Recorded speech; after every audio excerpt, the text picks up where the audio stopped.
Welcome to the Potting Bar at Western Nurseries with How Does Your Garden Grow? Today, Shea Maloney will talk about air purifying plants. It's so important this time of year as we spend more time indoors with our windows closed at home or in offices.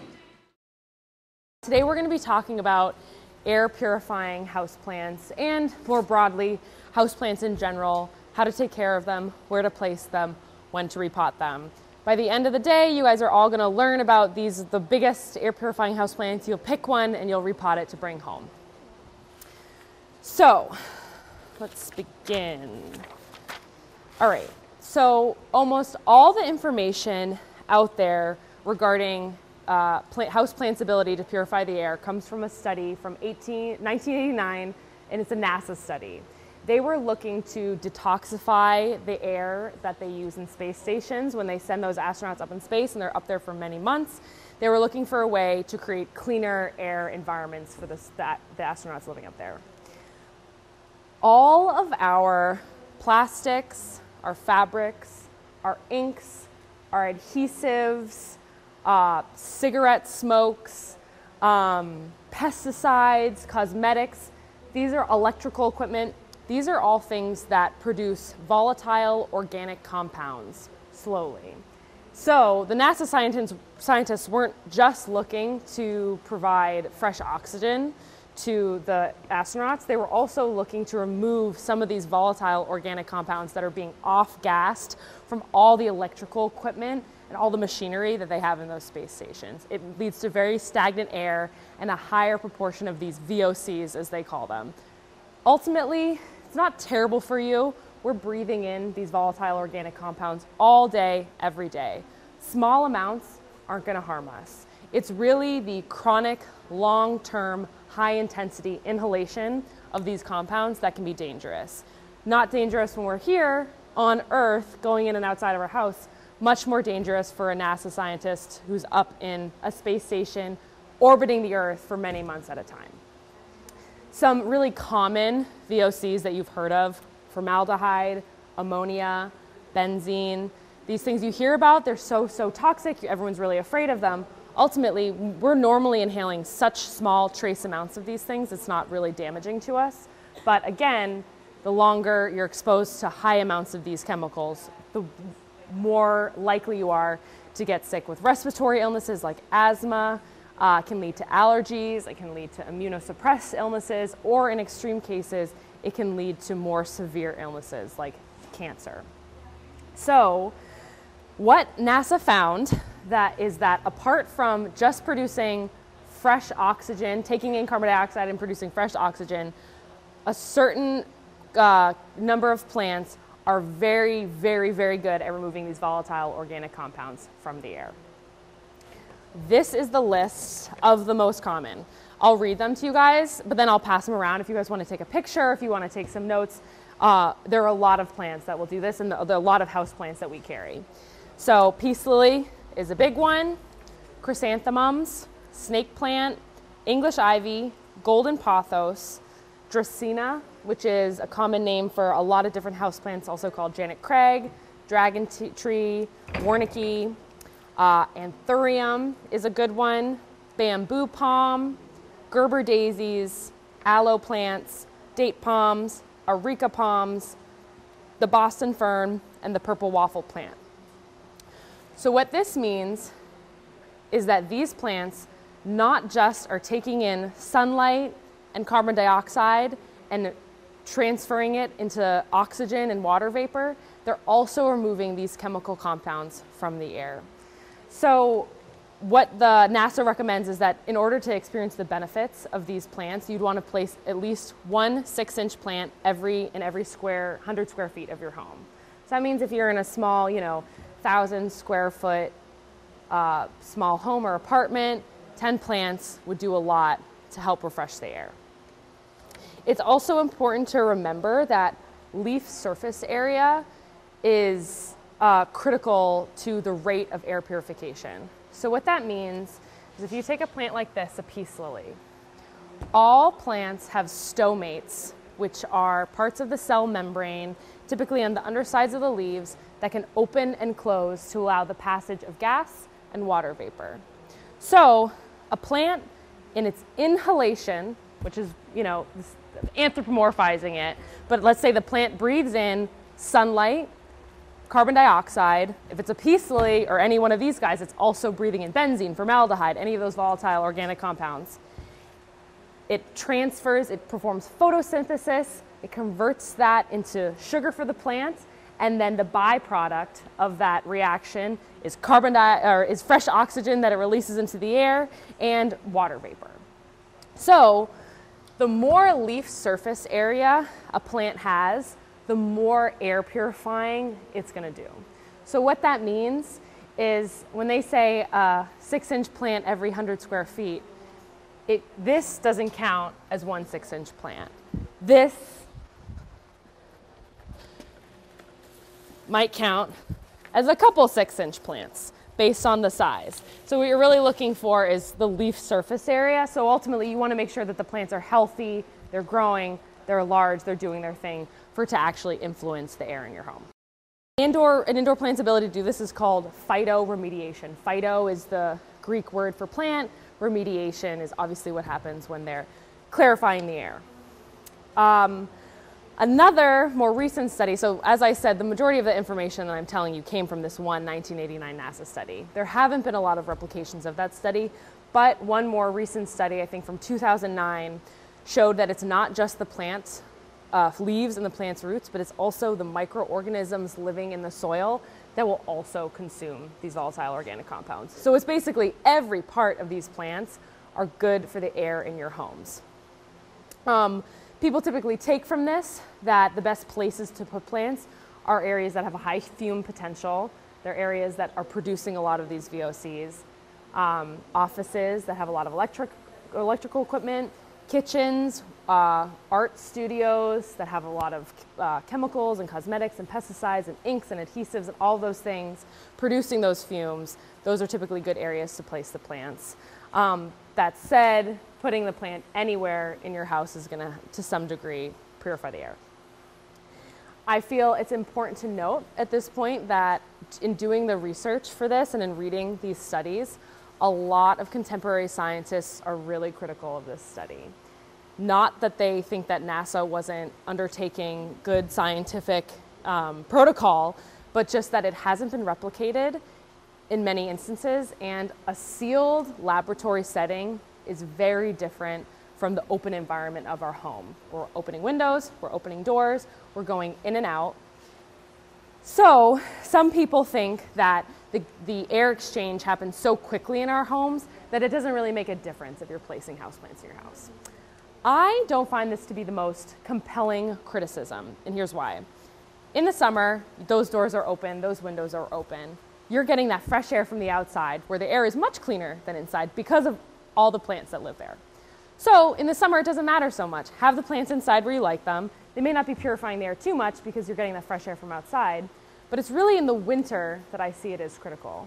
In the winter, our windows are closed, our doors are closed for the most part.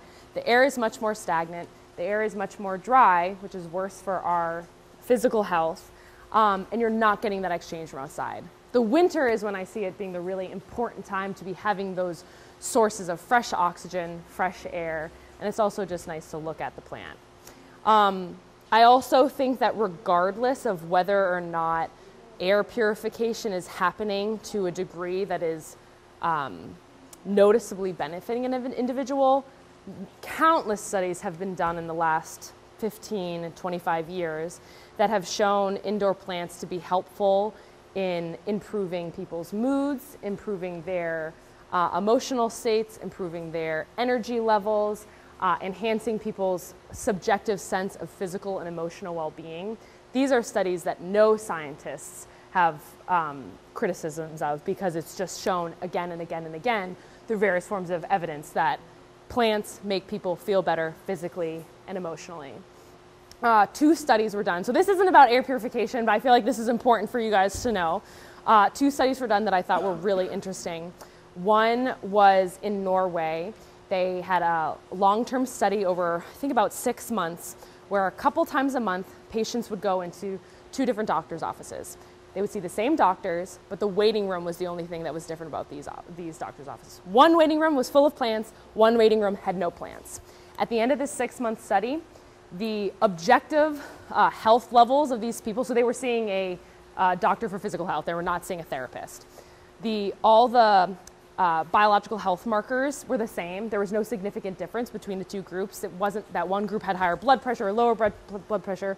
Both groups were about the same health-wise, but the self-reported subjective states of the individuals who had just gone into the waiting rooms that had plants in them were much higher.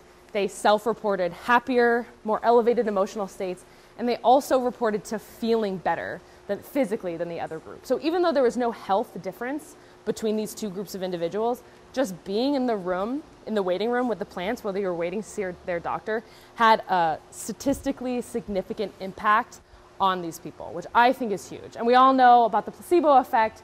If you're emotionally feeling better, that's going to help your physical state as well. There's also one more study that I thought was very interesting. I think this was an American study in which they had two groups of people. Group one did a computer task and then potted a houseplant.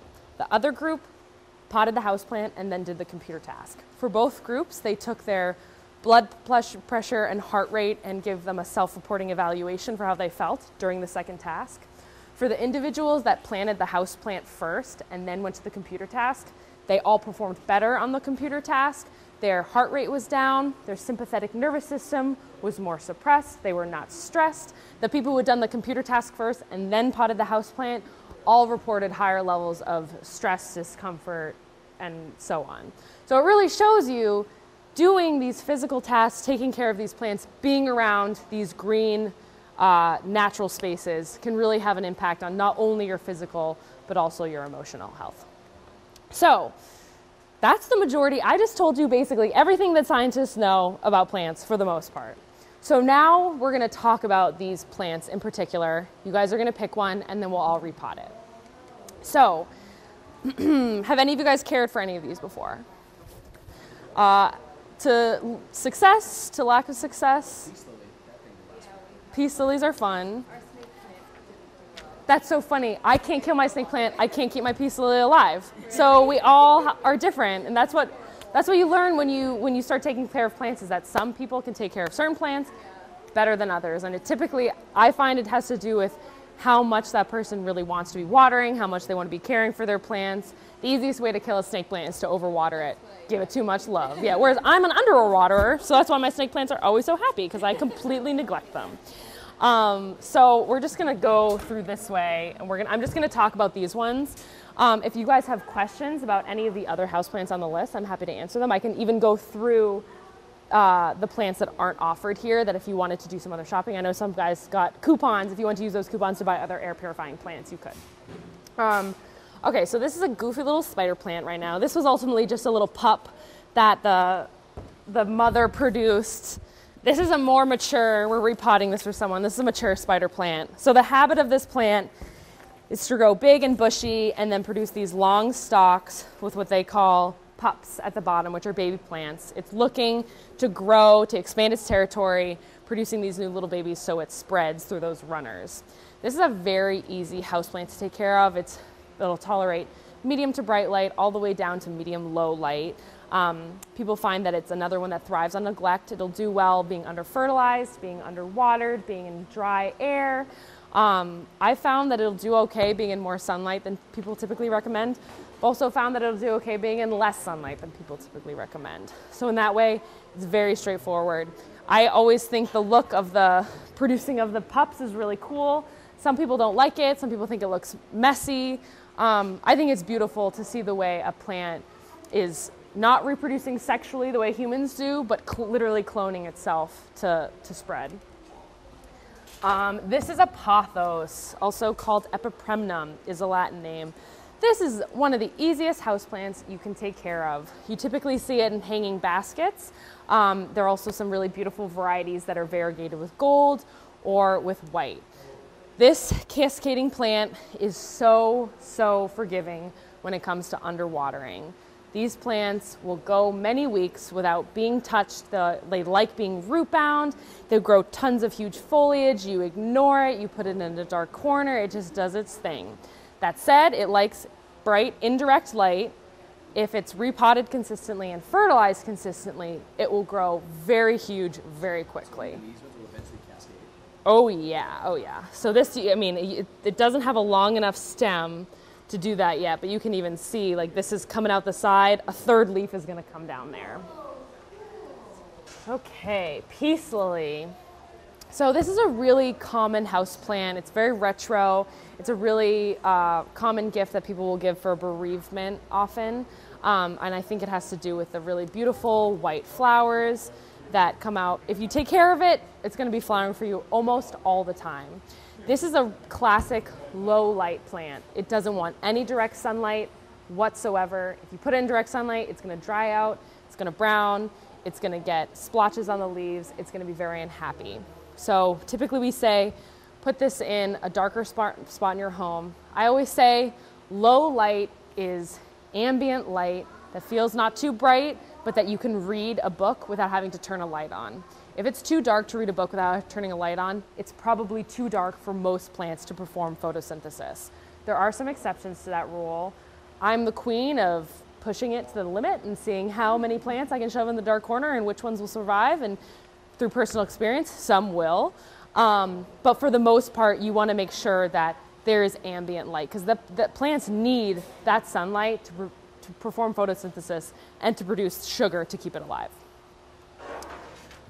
Okay, this is a Boston fern. This is a sad little Boston fern right now. Boston ferns are very good at removing toxins from the air because the surface area of the leaf is so great, because they have all these compound fronds with all these little leaves. It's a lot of surface area, it's a lot of air purification. Typically, this isn't the first one that I would recommend for someone who is looking for a low maintenance plant to purify the air. Boston ferns do really, really well when you place them outside in the summer. Put them on your porch with an overhang, put them somewhere where it's, you know, partial sun to full shade. They love the humidity, they love the warmth of being outside. They do fabulously. Then you bring them inside in the fall, you've got forced hot air, you've got a really dry house, you forget to water it, and they brown up very quickly and lose their leaves. So it's a beautiful plant. Some people have a lot of success with them. I find that you really have to provide supplemental sources of humidity in order to get them through the winter. Okay, snake plant. This guy, I love this guy. This is also called mother-in-law's tongue. This is another really retro plant. It was super popular in the 70s, kind of fell out of favor, and now it's coming back with a vengeance because it's so easy to take care of. So these thick succulent leaves hold more, and I'm sorry, it's like rubbing it in your face. I apologize. Everyone's different. I swear I've killed my peace lily. I'm currently mercy killing it because I just can't keep it alive anymore. But snake plant, these thick succulent leaves are an indication that this plant holds water really well. So that means you don't need to be watering the soil all the time. I water my snake plant that's in a 10-inch pot once every couple of months. In the summer, I might water it a little bit more. In a smaller pot, might need more water than that. The key is to really wait for the plants to dry out. With all of these guys, and for the majority of house plants, there are some exceptions, you want to wait for the plants to dry out to some degree before introducing more water in there. As soon as water sits in that pot for too long, the roots need oxygen in order to live. If they suffocate and drown, then the plant's going to start showing evidence of being underwatered, even though it's overwatered, because those suffocated roots now can't pull any water up to the leaves.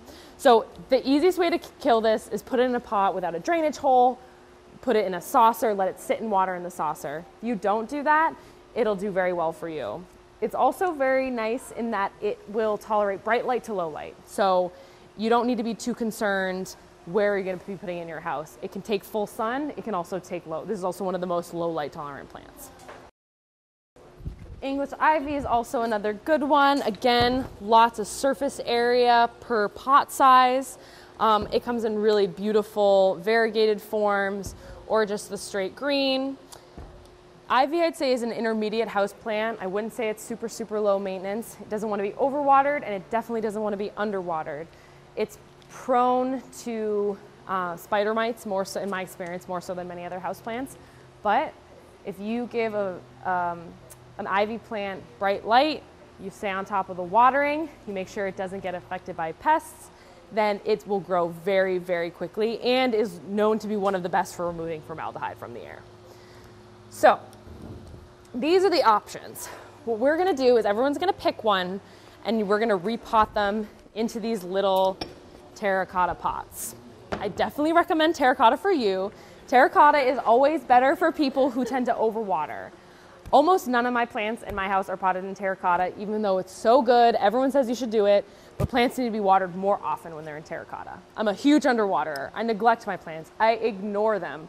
So I like to keep stuff in plastic that retains that water better. This terracotta, this clay, wicks moisture out of the soil. It'll literally breathe. You put water in here, there were no hole, the water would not only evaporate from the top, it would also evaporate out of the sides of the pot. So it's much harder to overwater plants when they're planted in terracotta.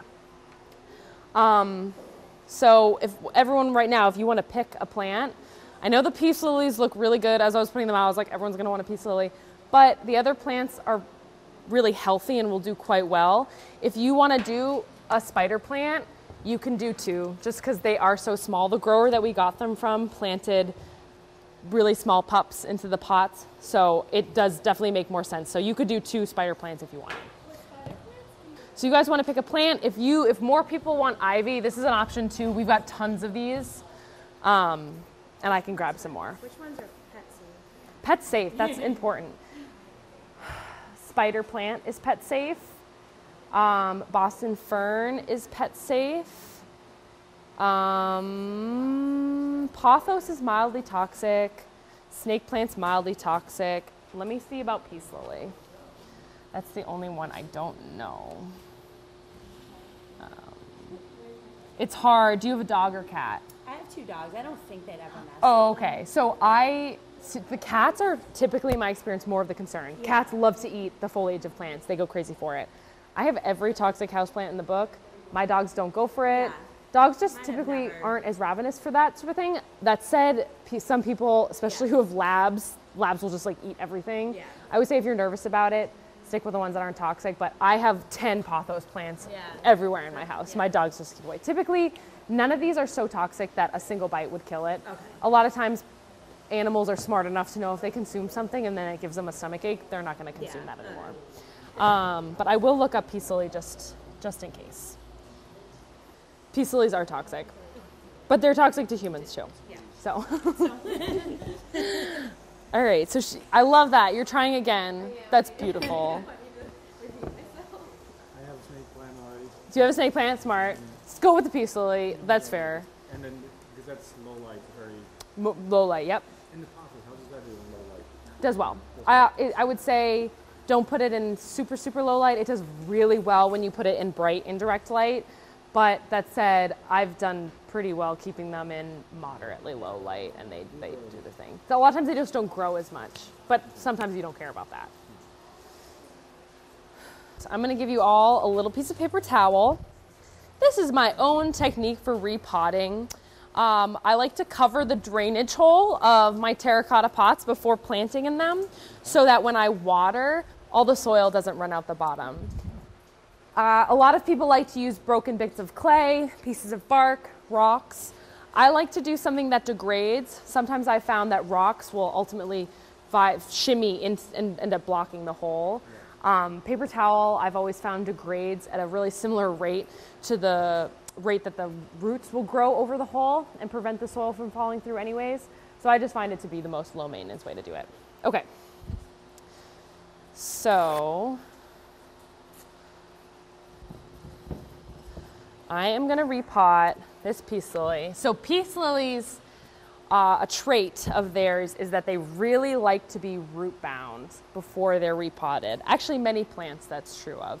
You want to wait until the roots really start to encircle the bottom of the pot that's the indication that it's time to put it in a slightly bigger pot. If you repot a plant before it's really ready to be repotted, when there's still a lot of soil in that pot and not a lot of root volume taking up the area of the pot, then putting in a larger pot leads to an increased likelihood that you're going to overwater the plant.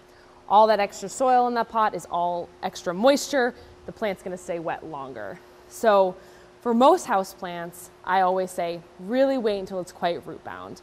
The snake plant and the pothos could go a little bit longer in those pots probably, but seeing as it's a terracotta pot that's not much bigger than the pot that it's in, I think it's not a big deal. You're also going to be able to add some fertilizer to, smart. You're also going to, here, do you want to do this one? It's a little bit bigger. We're also going to add fertilizer into these pots that are going to help them grow pretty rapidly. So, does anyone want gloves to do this? No, okay. We're used to getting our hands dirty. Except for me, I like to use the gloves. So typically the more root bound a plant is, the harder it is to get out of the pot. A good rule of thumb is to gently hold the foliage. Sometimes holding it upside down can help. Squeezing the bottom of the pot, you can pull it right out. This plant is fairly root bound, but not so urgently root bound that I would say, oh my God, you need to repot it right away. Peace lilies, as I said, that one's a little more root bound. Yeah, you can, once they really start encircling the top, that's how you know. Letting your plants get root bound really helps you prevent them from being overwatered, as I said. So you really want to make sure it's time. So all of our plants are outside of the pot. What I like to do, because this isn't a huge up pot, typically a plant like this would maybe be going into a 5 or a 6 inch pot. I think it's good for now to stick in the 4 inch, but what you're going to want to do is you're going to want to tear the bottom of those roots a little bit. That'll activate them, it'll tell them it's time to keep growing. It'll also allow you to shove it deeper into the pot because I know the bottom is a little bit tight for that tapered bottom. You guys shouldn't have many issues. Those plants aren't super root bound. Is this one big enough? Now you've placed yours in, that's okay, but that's okay. There's typically, the roots of a snake plant are really fibrous. When I repot them, half the time I'm losing half the roots anyways, that's okay. Those succulent leaves are holding lots of water that they don't need as many roots. So I'm gonna sprinkle a little soil at the bottom. And then I'm gonna put in Biotone. I don't have oh, this is what it is. This is Biotone. I talk about this at all my workshops because this is like the best product we sell apart from the plants themselves. This is a starter fertilizer, and it's a mycorrhizae fungi. Mycorrhizae fungi are a family of fungus that are native actually to this area, or we have ones that are native to this area. Many areas of the world have mycorrhizae fungi. But what it does is it forms a symbiotic relationship with the plant. The fungus forms a mycelial network in the soil, white stringy strands. It is all that surface area of those strands is able to pull in nutrients much more efficiently than the roots can. In exchange for giving the roots those nutrients, the plant gives the fungus sugar. So it's an example of the fungus and the plant living in symbiosis with one another. A lot of times people come in and they complain about mushrooms popping up in their yards, especially where they've mulched right over the roots of their trees. I always tell people you can remove those mushrooms if you want, but it's not a symptom of something bad, it's a symptom of something good. It means that you've got a really healthy soil system in there for that fungus to be producing those fruiting bodies. Mushrooms are the reproductive structures of fungus. So that fungus must be very happy to be producing those mushrooms, and as a result, that's what's making that oak tree that they're growing between very happy. So we're gonna all sprinkle in a little bit. Pot this size, I would say probably a tablespoon is enough. You can sprinkle, you don't have, if you don't want to pull it out. Oh yeah, that's okay, that's fine. You're not doing anything wrong. So I'm doing this. It's critical that the mycorrhizae fungi is making contact with the roots of the plant. You also need to make sure it's watered in order for it to be activated. So now we're going to put this in here. We're shoving this in. Now I'm not going to recommend being super rough. Oh, thank you for doing that. I never recommend being super rough when repotting. You want to be, delicate to some extent, But a lot of times when people are repotting their first houseplant, they think that they can't touch the roots.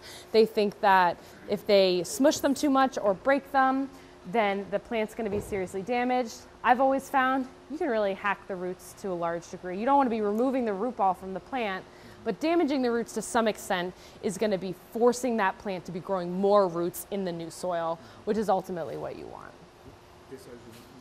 I would tear it a little bit. Yeah, I would.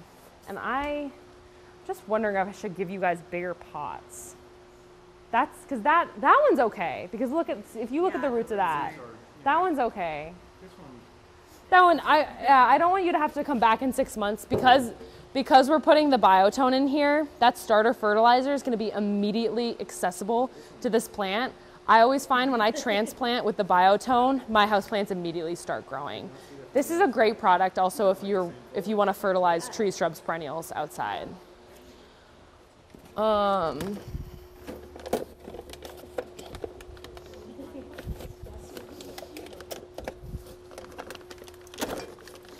right.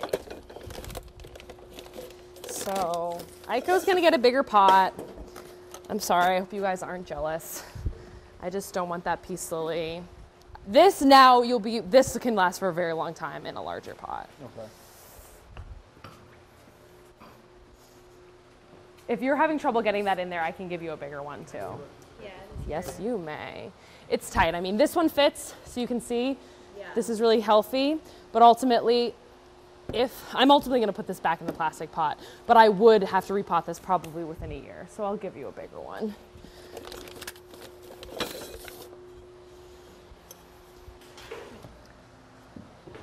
When I am doing a larger transplant from a 4-inch pot, let's say, into a 6-inch pot, you typically don't want to do a transplant, as I said, into a pot much bigger. The rule of thumb is 1 to 2 inches bigger in diameter, depending on the size of the plant. If you've got a 12-inch pot, go to a 14. If you've got a 3-inch pot, go to a 4. When doing a larger transplant, let's say this 4-inch into that large 6-inch, not only would I use the biotone, but I'd also use Osmocote. This is a slow release fertilizer. Because you're adding a lot more soil into that, it's gonna last a little bit longer, and I'll get you a new saucer too. So this you're gonna wanna mix in. This fertilizer isn't immediately accessible to the plants. It takes a couple months to break down. So the starter fertilizer of the biotone is what's getting you through those first couple months until that Osmocote really breaks down. Your pothos and your snake plant, I am not worried about giving those guys the Osmocote because I don't fertilize my pothos at all, and they just keep growing. They don't really need the fertilizer, honestly, and I probably shouldn't be telling you that, but it's true. I mean, mine will grow all throughout the winter, and I hardly fertilize them at all. Same with the snake plant. It's a slower grower. It has a really fibrous root system. You don't want to be giving it as much fertilizer as you would a really leafy plant that's got a ton of roots and it's going to be growing more quickly. That is great. That's for the Norfolk Island pine, but you can use that for your pothos. I mean, it'll probably be happier, but it's not as essential, especially because you put the biotone in there. Right. So I wouldn't do it every time. I'd probably do once every 4 times maybe? Yeah, that is great. That's perfect. It'll love you for that. I typically like to leave about a 1/2 inch between where the soil comes and where the top of the pot is. That way, say it gets really dry, you bring it to the sink to water it. When you water it, it will prevent all the soil from just flying out. It gives you a little basin. That's perfect. You don't want to be covering the root crown too much with soil that can rot the plant. That's perfect. Yep, and then it's just filling in around the sides. Oh, I will go over the other air purifying houseplants that we actually have in stock right now. Gerber daisies, which are those pretty little different colored flower daisies. They're really common in the early spring around Easter time. Bamboo palm, which is that type of palm right there, the tall one in the middle. Aloe plant, really common house plant, another really easy one. Likes full sun, but other than that, really tolerant of low watering. You can cut the leaves of your aloe plant, put them on burns the same way you would aloe that you buy from, a pharmacy. The aloe from the plant is going to be much more effective at helping your burns, actually. So I have an aloe plant. When I get sunburns, I just cut a leaf off and I put that fresh aloe on my skin. Anthurium is another big one. This is a type of Dracaena mesangiana, I believe. This is a very easy house plant. It's got the nice tree form. It comes in a lot of different varieties, different forms of variegation, different style of leaf. Dracaenas have a ton of diversity, and it's one of the easiest families of houseplants to take care of. Thank you, Shea, for the information to help purify the air we breathe in our indoor spaces with beautiful plants. Make sure you have at least one plant every 100 square feet at home or in the office. This is Deb Moore for How Does Your Garden Grow at Western Nurseries for HCAT TV. And remember to make a greener world every chance you get.